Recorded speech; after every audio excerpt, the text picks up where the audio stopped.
This is William Stobb reading the essay, Once and Future Kingdoms, Real Histories Meet Sci-Fi Apocalypse at Michael Heizer's City, published in North American Review.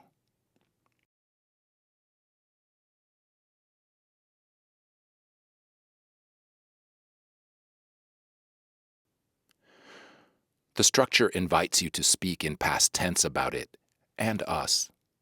There's very little point at making art for the contemporary audience. We're probably living at the end of civilization. Michael Heizer.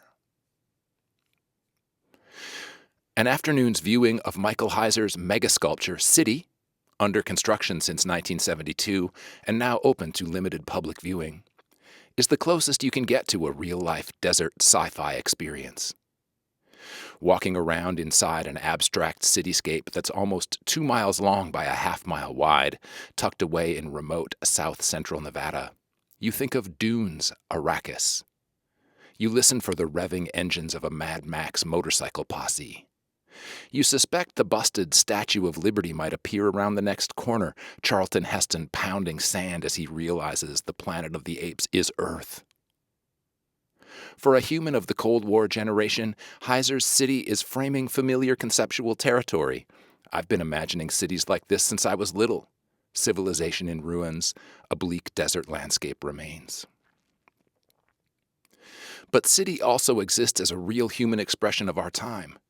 While the sculpture vibes with the quaintly insane ambitions of a Bond villain's futuristic lair, imperative histories put their hands in the air like honor students in seminar. Mesoamerican apocalypses and histories of the continent's native peoples resonate, even as the price tag for the work skyrockets and the land use considerations engender controversy. Within the art world, the sculpture is a massive earthwork, a late addition to one of the previous century's noteworthy art movements, and one that's driven by personal relationships that include some competitive energy and even some ill-mannered shit-talking. The friction among these conceptual frameworks throws off sparks, and any thoughtful engagement with City will be complicated. For myself, I'd spent half my life fanboying about Heizer's Mystery in the Desert. A hard-living cowboy in a flat-brimmed hat building a mad desert city? Sign me up.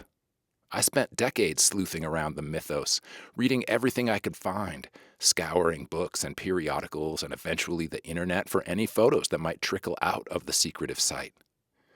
After 30 years down the rabbit hole, I came to accept that I'd never personally lay eyes on Michael Heizer's City. And then suddenly it opened. The federal government made a deal with Heizer to protect the work and its surrounding lands, and one of the requirements of that protection was that the site had to open. I immediately applied for tickets, got them, rounded up a crew, and made the pilgrimage. It was really going to happen. But when I got there, I only felt partially welcome. While Heizer wants City to make its mark in art history, he's also built City for a post-human future. City is looking past the contemporary viewer, and that presents a challenging assignment. Transcend your humanity at the cliff's edge of end times.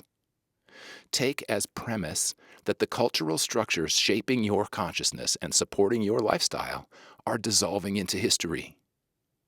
From that starting point, become a last lost mystic, projecting yourself toward a future consciousness. In your moment, you may possess frameworks for understanding City as an extension of architectural, artistic, and political histories, and those are interesting. But you should also strive to see City from a future perspective that's broken decisively from our own. That intention, the artist's projection into deep time, is tangible in the work.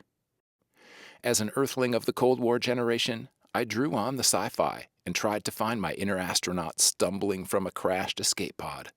What's this? The ruins of an elapsed civilization? It looks like some kind of city.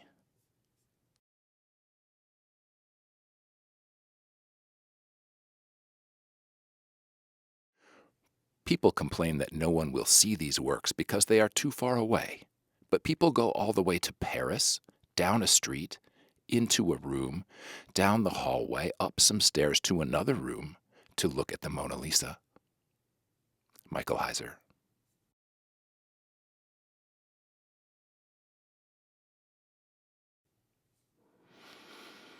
Our crew of intrepid astronauts consisted of myself, my wife Carrie, our kids Claire, 23, and Carter, 20, plus our friends David and Trin.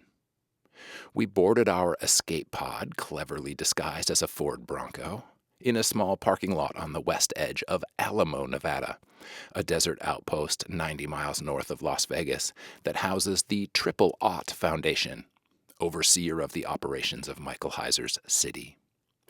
Foundation Representative Ed Higbee would drive us another 90 minutes north and west from there, mostly off pavement. Tall, lean, and mild-mannered, Ed is a native of rural Nevada, and he knows that desert travel requires respectful preparation. In addition to a large cooler of water bottles and enough snacks to sustain us in case of an unexpected breakdown, the Bronco featured 2 full-sized spare tires, one mounted conventionally on the back, and the other strapped ingeniously to the roof of the vehicle. "Why 2 spare tires?" I asked. "Well," said Ed, 3 flat tires would be extremely bad luck." A comfortable storyteller, Ed was not going to be our art critic. "I won't say much about City," he said. "That's for you to see. But if there's anything else you want to know about this place, I can probably tell you." The route covers rough terrain and the vehicle lurched across rutted, rocky tracks. The views, though, were hypnotizing. Sage-covered foothills, bare rock faces in sun and shadow, slate browns and grays against crisp blue sky. To the west, the high wall of the Sierra Nevada mountains marks both the California border and the western edge of the inland sink known as the Great Basin. In early U.S. mapping of the region, an Army corpsman flashed a mirror signal from that highest point right over there. Ed pointed through the windshield in the direction of Troy Peak. And that historic flash of reflected sunlight was visible from Wheeler Peak, 300-some miles east on the Nevada-Utah border. Such an extraordinary perception, engineered with a seemingly simple redirection of solar energy. But imagine the perspective of the region's indigenous Paiute people. A conquering army, equipped with advanced technology, redirected the power of a star to reckon a territory they prospected for settlement. They couldn't possibly have fathomed the futuristic spectacles to come. Huge explosions and nuclear fallout would ripple from the Nevada test site. The skies would fill with airborne vehicles transporting new humans from every corner of the world to the glittering recreational metropolis of Las Vegas, Sin City. What had been land, home, the constitutive element from which people are formed, becomes a jangling, flashing machine of commerce and war, spidering through the valleys. Sometimes the only thing that keeps stories from being sci-fi is that they're real.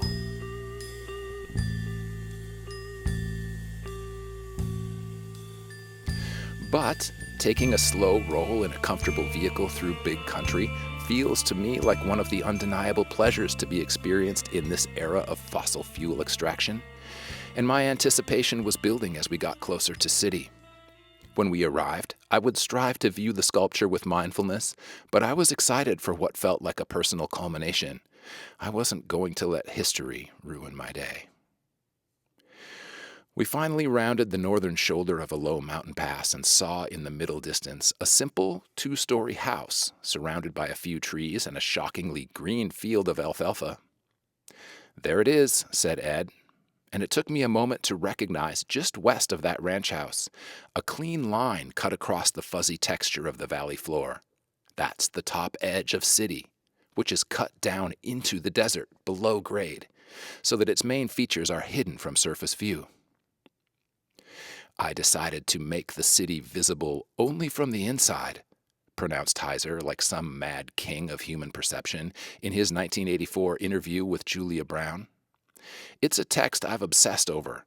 Architect of Earth-based art gestures on a massive scale, Heizer articulates his ambitions, aesthetic, historical, and metaphysical, elegantly, even in conversation.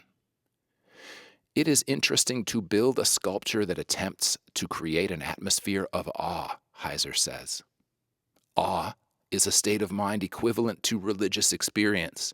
I think if people feel commitment, they feel something has been transcended. At moments, Heizer seems to believe that the huge rock and dirt gestures that constitute his slightly bonkers oeuvre could be deeply meaningful, even transformative for their viewers. But Heizer's pessimistic assessment of humanity as a species on the brink of extinction tends to evaporate any mirage of optimism in his work. The insecurity of society, the frailty of its systems. My sensibility, said Heizer, was based on a feeling that we were coming close to the end of the world. Straining for views out the driver's side windows, we drove past the sculpture and then circled back to approach it from the west, past an airstrip built for the artist and his financial supporters to come and go. Finally, Ed followed a gravel road leading inside the 1.75-mile-long artwork. On a surface of gray and white crushed rock between two concretized mounds of about 30 feet in height, Ed stopped the vehicle and gave us our instructions. We had 3 hours. We could return to the vehicle any time if we needed a rest. Don't let the clouds fool you. Wear a hat and sunscreen. And last but not least, no photos. Each of us had already signed an agreement swearing to take no photos, but Ed reminded us again, as an agent of the foundation, no photos. All rights to all images of the sculpture belong to Heizer and the foundation, another reason to build the sculpture below grade, so no one can photograph it without paying. We owned our experience at the sculpture, and that would have to be enough. And then we were in, we'd arrived. We just walked into City, and the crazy futuristic sculpture in the desert that I'd been imagining for most of my adult life turned out, in fact, to be real.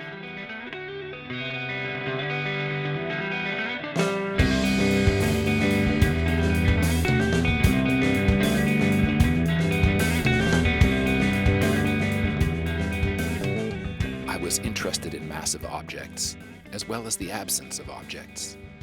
Michael Heizer.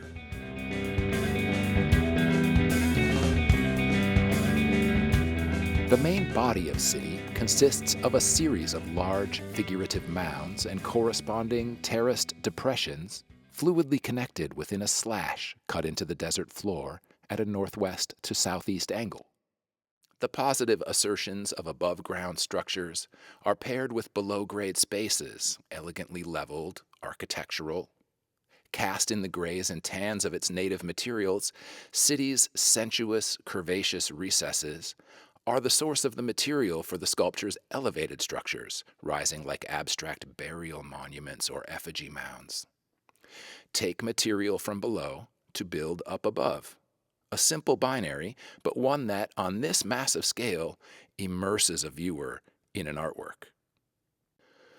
City features curbs, exactly like the street curbs that real cities have used to designate transit spaces since at least the 1800s.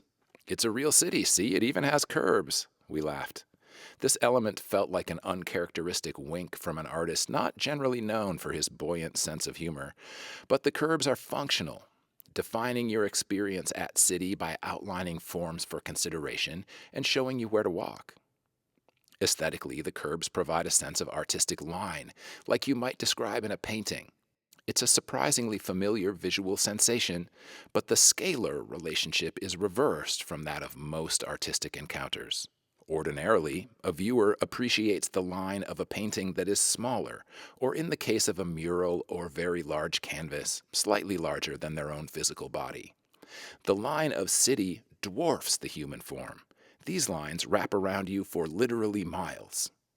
All the same, City's abstract and surprisingly aggressive deployment of these curb lines reminded me almost immediately of another famous American artistic cowboy, Jackson Pollock.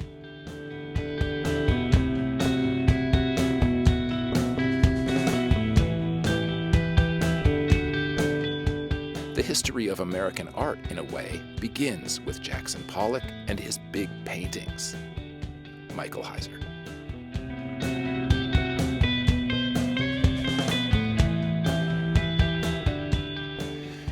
In the late 1990s, the Bellagio Hotel and Casino briefly housed a gallery of modernist artworks. I visited as a young person, excited to see my first Jackson Pollock painting. I had seen reproductions in books. I had watched the famous Hans Namuth film shot from under a glass that Pollock was painting. I learned about Pollock saying, "I am nature," and how action painting is an effort to fully embody moments of creation, a theory that frames the work itself as a trace of the artist's creative energy. A new resident of Nevada, I'd connected those ideas to the feeling I had when I was outside at night on a desert playa. With zero light pollution and high elevation, I experienced a new perspective on the physical galaxy. I could see it. A tiny spectator standing on the surface of a planet, looking out through the spiral arm of a disc-shaped assembly of stars circling a black hole. I'd had the thought, being in the Milky Way is a little like being inside a Pollock. That day in the Bellagio, I stood about 10 feet in front of a horizontal Pollock drip painting, trying to purely look, empty my mind, and be in the encounter with the work. Busy gallery, people everywhere, but I posted up in front of that Pollock trying to have a metaphysical experience. That's when I noticed the foreign object. This Pollock was three-dimensional in that the paint was piled on the canvas so that the work had topography as well as height and width. And in its depths, I saw an item tucked in behind a curl of white and red pigment. I waited for some people to pass, and then I took 2 steps forward. Was it? I leaned in closer, tilted my head to the left, trying to get an angle, and then I felt a hand firmly grasp my shoulder. "Move along, sir," said the guard. Not a docent, but a beefy guy in a policey-looking uniform. I stammered, flushed. "Is that a cigarette butt in there?" "I don't know, sir." He applied pressure to my shoulder, and the painting receded into my past. "I thought I saw a cigarette butt in there." "That's wonderful, sir. Move along." When you walk into Heizer's city, it's kind of like you're the cigarette butt tucked inside the Jackson Pollock.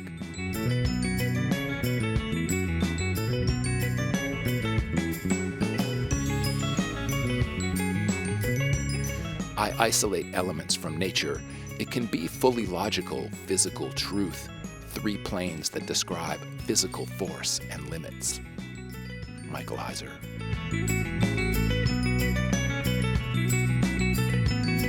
The layout of City funnels viewers from their entry point toward the first of 3 significant standalone set pieces situated within the larger work, called 45, 90, 180. This arrangement of geometrical concrete shapes stands on a flat bed of concrete, roughly 30 yards long by 10 yards wide. For those not used to visual perception in large physical environments with low humidity, the sculpture might appear to be just 100 yards from the gravel platform where Ed Higbee dropped you off, but it's half a mile away. A compelling singularity within the ambient mound and recess structure of the larger piece, 45, 90, 180 draws the eye, and it feels very natural to walk toward it as a first move in exploring City. I had seen pictures of 45, 90, 180, so I understood that it was made up of 3 rows of triangular and rectangular concrete shapes, almost like blocks or game pieces, symmetrically aligned on the work's concrete base. Walking toward it, the play of light and shadow from the piece is beautiful, and my viewing perspective continued to improve as we got closer and more directly in front of the piece. At a distance of about a quarter mile, the walkway toward 45, 90, 180 widens into a viewing area, like a scenic overview from a highway. Arriving there, I experienced the first trick of visual perception that Heizer constructed into City.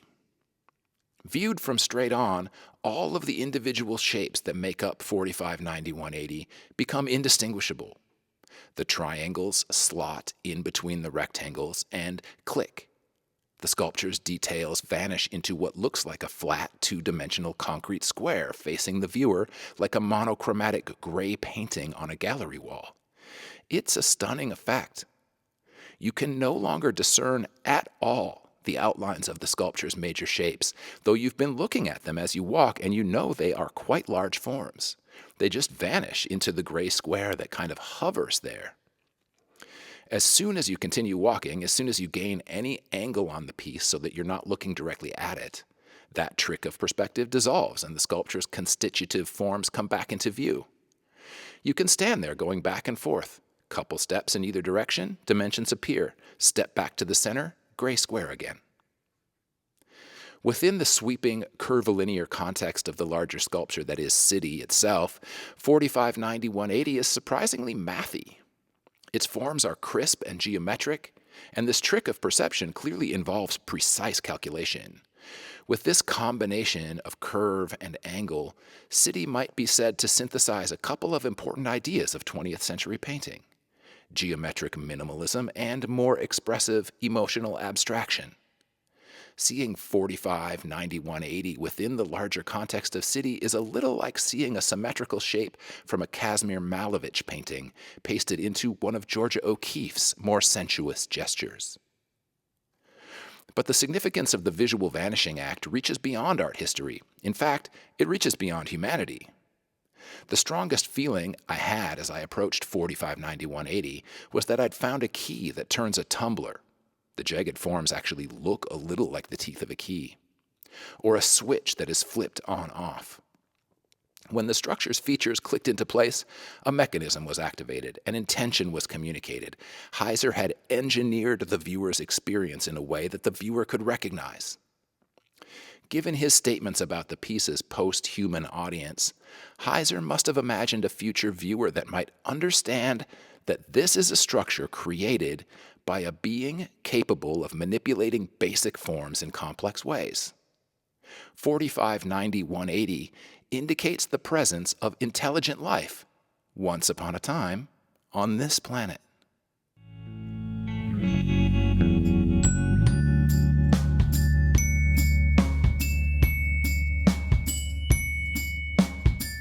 The history of sculpture consists mostly of remains and fragments. Michael Heizer. Though it just opened, some parts of city are 50 years old, and it shows its age in some places. The surface plaster that provides the illusory smoothness and visible from a distance sheen of 4590-180 is cracking in several spots. Both crows and bats have made homes in the concrete corners of the sculpture's highest point. The sagebrush twigs that make up the crow's nest and the guano pile below the bat roost both foreshadow the future of city, a gradual absorption back into the landscape that is inevitable in geological time. It's taken a long time in human terms to complete city, in part because it's a work of unprecedented size and complexity, and in part because there were substantial delays related to Heizer's health. The intense physical demands of work on the project, coupled with decades of heavy smoking and drinking, eventually led to chronic neuropathy. Subsequent medical interventions got him back to work, but resulted in a morphine addiction that set him back again. I've been fascinated by the psychological profile of an artist who could carry out a work of this magnitude in this place. Encountering city in person, my questions about its creator were more amplified than answered. If a Pollock canvas is a trace of the solar flare of a painter's creativity, that process occurs in discrete, observable gestures over seconds, minutes, hours. When you're talking about city, you're talking about a creative fire that's burned hot through 5 decades, exercised by engineering processes more related to mining and architecture than to any traditional idea of gallery art. Oh, and to engineer the piece, you have to live and work in a remote location in a harsh climate. What fuels that kind of flame? As a youngster, Heizer was a hopeless student, quote unquote, unlike his siblings and his father, the well-known archaeologist Robert Heizer. Instead of school, Heizer traveled as his father's assistant. The elder Heizer specialized in the study of early American cultures, including ones that moved massive stones for artistic or ceremonial purposes. Young Michael saw monumental stonework in Mexico, Peru, and Guatemala, absorbing structural ideas and a sense of how civilizations rise and elapse, leaving ruins behind. In his 20s, Heizer broke from his Western family to pursue a more conventional path toward artistic glory, a New York career as a gallery-based painter. His paintings had success, and his artistic dialogue with abstract expressionism carries over to his large, land-based works. But Heizer never took to the New York scene. "I didn't know much about the East," said Heizer, "and I didn't like what I saw. It looked like it was degenerating." It wasn't long before Heizer returned west and began making the land-based art for which he's best known. In New York, Heizer met a New Jersey artist, Robert Smithson, and it's this relationship, I believe, that most fuels Heizer's drive to perfect city. Heizer became friends with Smithson and his wife, the artist Nancy Holt. In 1968, the trio traveled through the West and collaborated on an art buddy road trip film called Mono Lake, 1968, which provides a charming, informal glimpse of an exciting friendship, fueled by shared artistic vision. Around that time, Smithson scouted a site near the Great Salt Lake where he would construct his signature work, an organization of rocks on the northern edge of the Great Salt Lake called Spiral Jetty. He built the work in 1970, a year after Heizer had completed his conceptual excavation Double Negative in central Nevada. Both works became noteworthy, but Spiral Jetty became the emblem of the earthworks movement, surpassing Heizer's body of work. The native Nevadan didn't take it well. Quote, "Competitive, volcanic, megalomaniacal, Heizer seethed, and the friendship soured. Even after Smithson died tragically in a plane crash while scouting a Texas worksite, Heizer besmirched the artist as a tin horn and complete phony. City is the masterwork designed to return the earthworks crown to its rightful king, Michael Heizer. To me, a comparison between Spiral Jetty and City reveals something about ego and generosity in art. At Spiral Jetty, I had an integrated experience of the human with the cosmic. Inscribed in rock on lakebed, Smithson's elegant spiral, large but not compared to Heizer's megawork, evoked inner and outer spaces. The form's echo of our galaxy spun me toward interstellar distances, even as it suggested inward spirals toward the bottom limits of matter explored by subatomic physics. The brackish, mineral red water of the Great Salt Lake evoked the fluid content of my body and, by extension, the aqueous solution of minerals central to all life. Like the best kind of partner, smart, attractive, confident, Smithson's sculpture wasn't at all possessive. Situated within the broad panorama of the Utah landscape, Spiral Jetty seemed happy to share my attention with its contexts. By comparison, City is a jealous lover. If you want to see Heizer's masterwork, you have to go down into it and suspend contact with the outer world. The action is the art itself, inside the recessed structure, which blocks the landscape from view. Forget these irrelevant mountains and valleys, the piece seems to be saying. It becomes more effective visually, according to Heizer, because you don't see a tree, you don't see a hill, you don't see a cow walking around. You see nothing except the art. Look here, Heizer's work is saying. Look at me. If Spiral Jetty felt more generous, warmer in the traditional sense of human contact conducted through art, that doesn't necessarily make it more impactful. At City, Heizer's looming authority, the scowling visage of the maniacal mastermind superimposed over my whole experience there, feels like an earnest manifestation of important energies of our time. Heizer's presence brings to bear egomaniacal energies that drive post-industrial societies to the brink. Closed off, xenophobic, demanding allegiance. City speaks from an important nexus of our mass psychology. We're insecure. Our egos are delicate. We want to be loved, but we want people to think we're smart. Above all, we don't want to die. If we can't live forever, we'll try to build something that will. City, the biggest sculpture ever, 50 years in the making out in the middle of the desert, is an honest gesture of unhinged ego, as well as an incredible achievement of vision, skill, and commitment. It's the best and worst of us.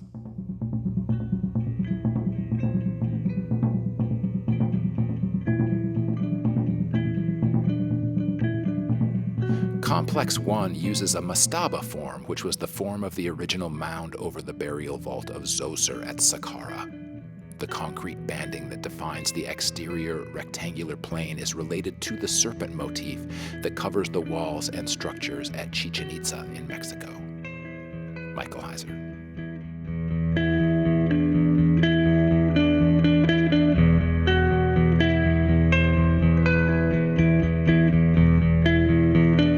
After viewing 4590-180 on my own, I reconnected with Carrie for the rest of our tour.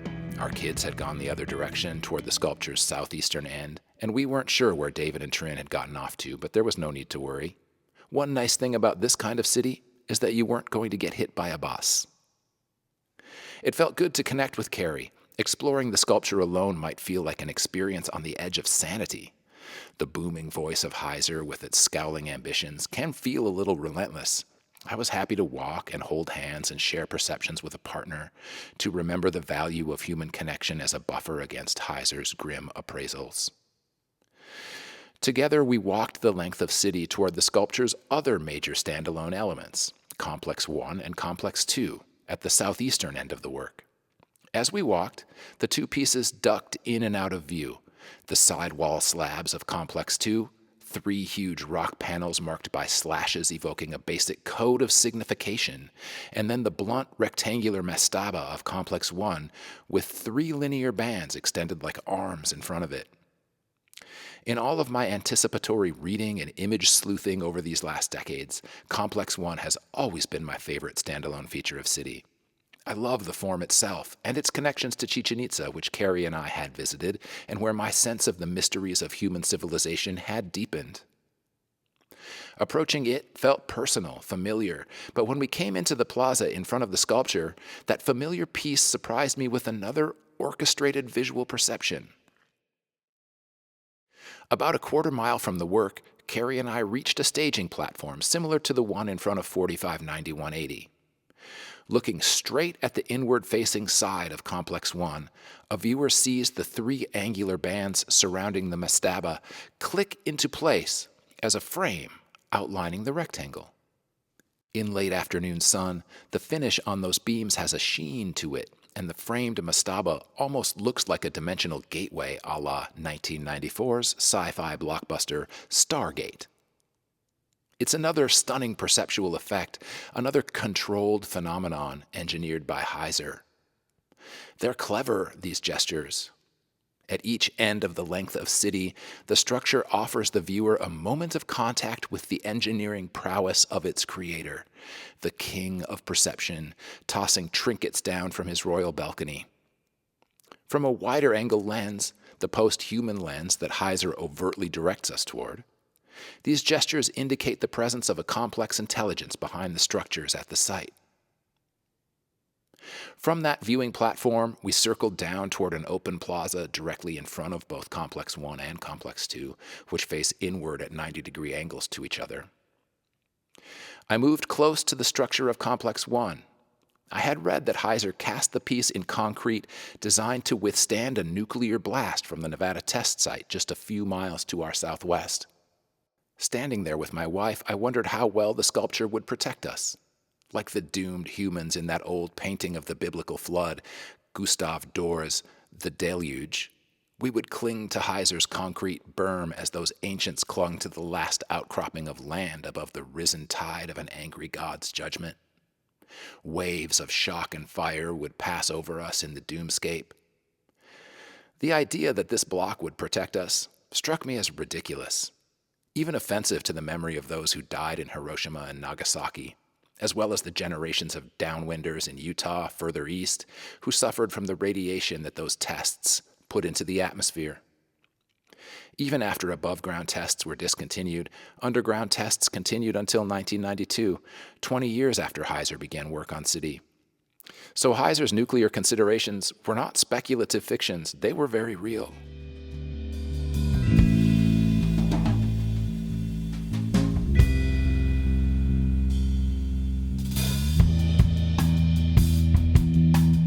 The idea of living in the nuclear age informed everything. The clock was ticking. Michael Heizer.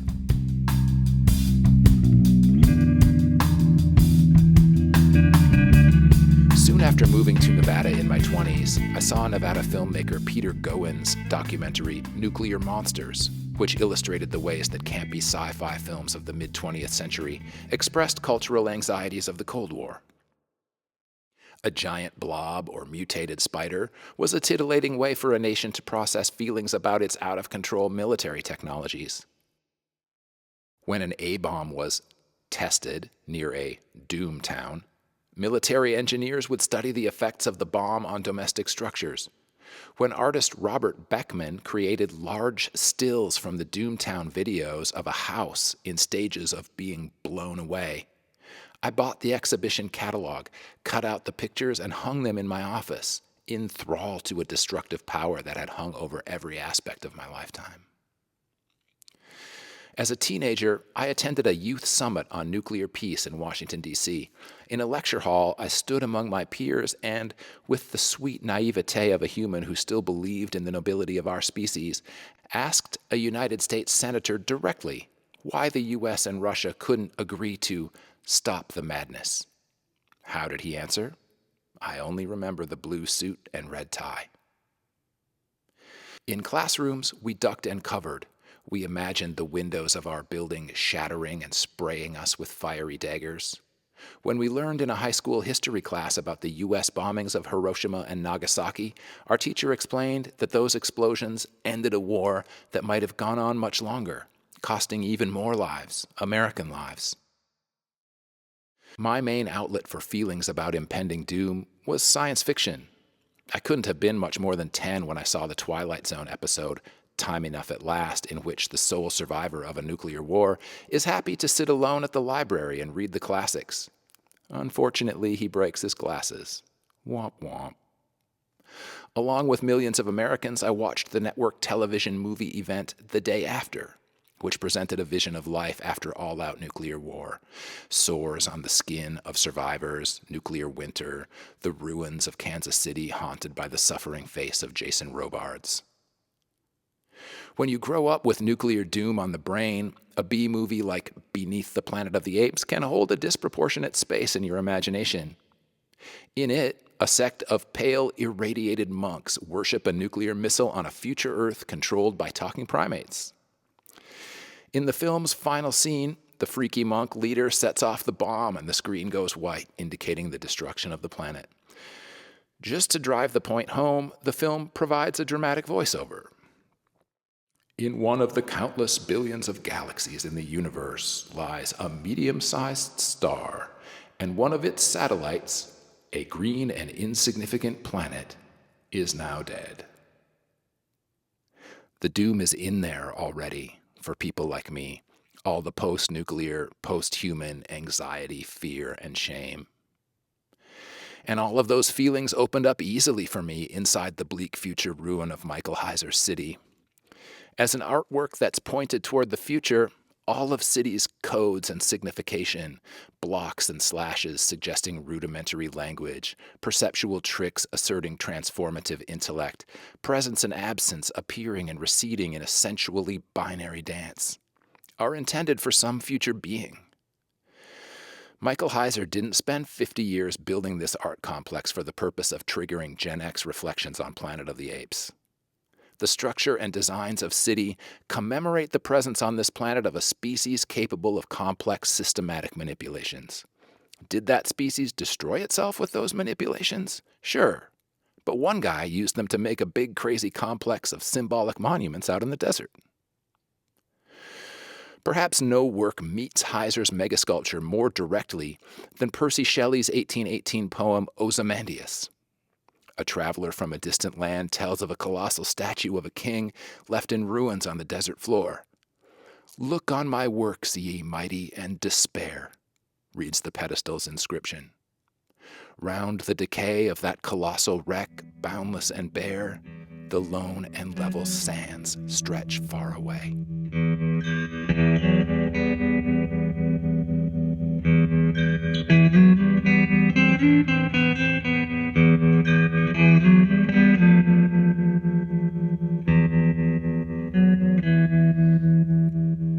A piece of rock can be a sculpture. You don't have to make the sculpture. You don't have to design it. Find something with power. It's not killed off quite as much. Michael Heizer.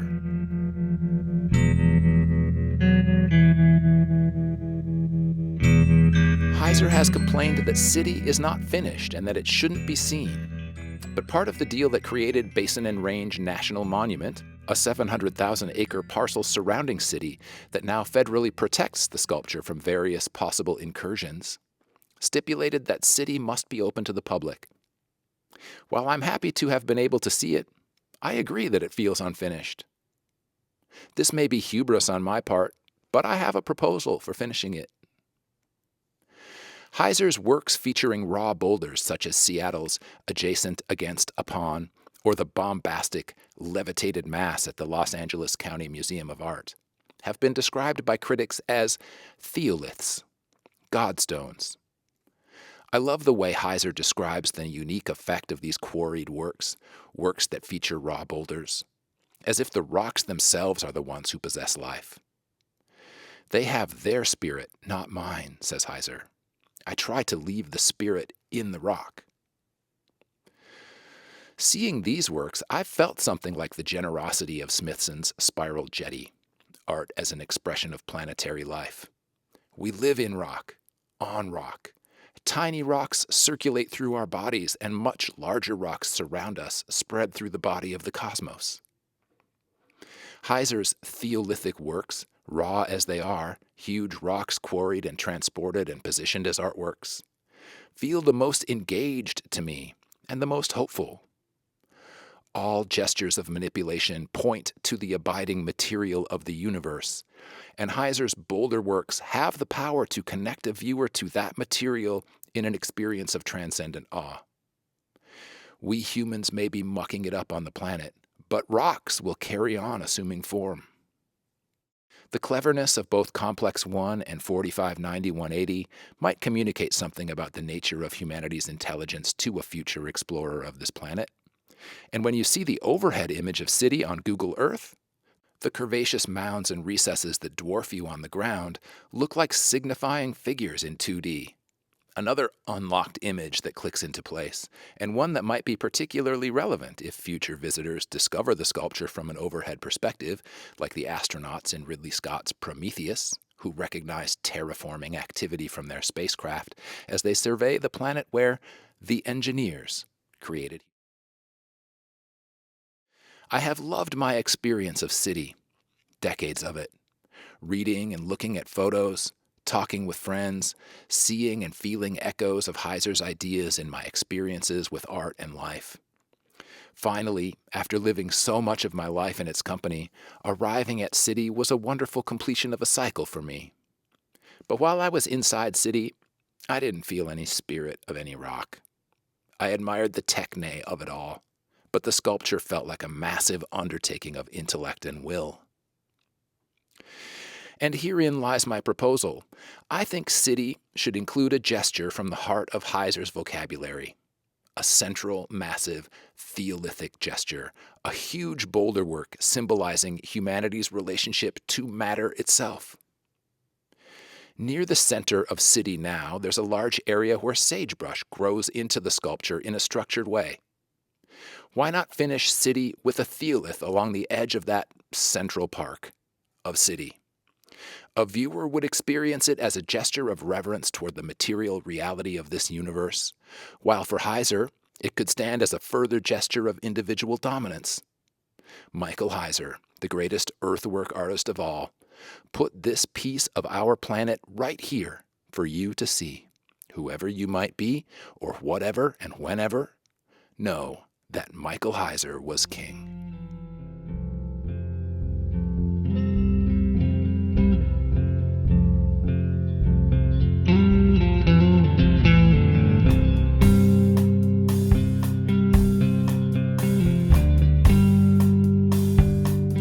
Postscript. The reason why you make a work of art, if it's a true work of art, is that it's a proposal for a way to see. Michael Heizer.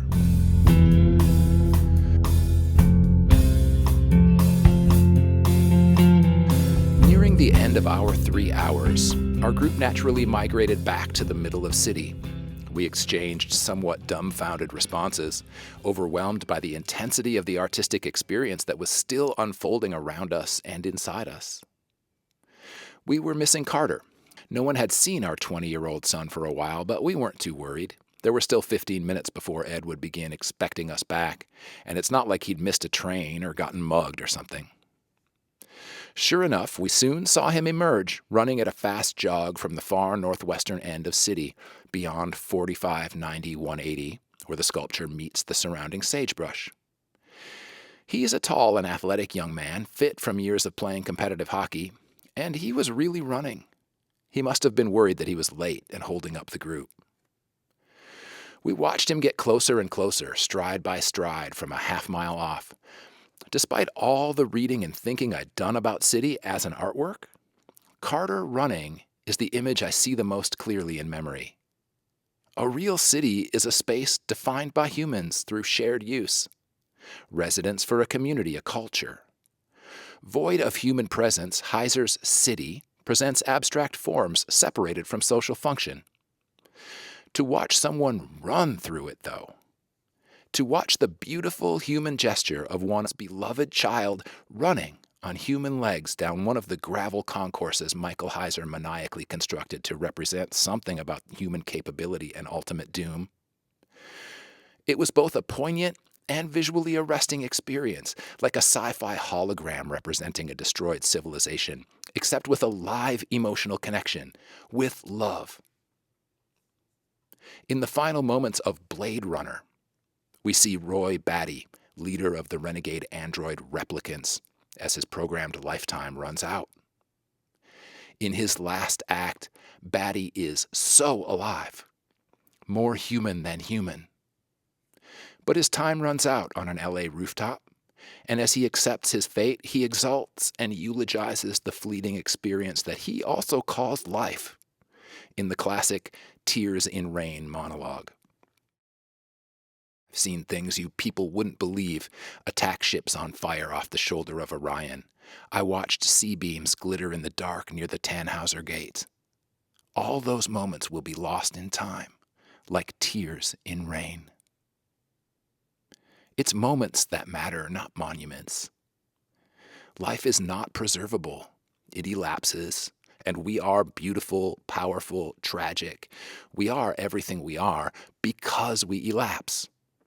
If life went on forever, no individual moment would matter at all.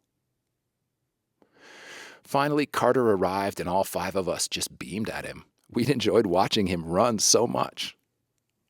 He put his hands on his knees and sucked oxygen. He'd been out of hockey for a year, so maybe the cardio wasn't what it used to be. Finally, he caught his breath and spoke. "Rattlesnake," he said. "I just ran." I put my hand on his shoulder. "You okay?"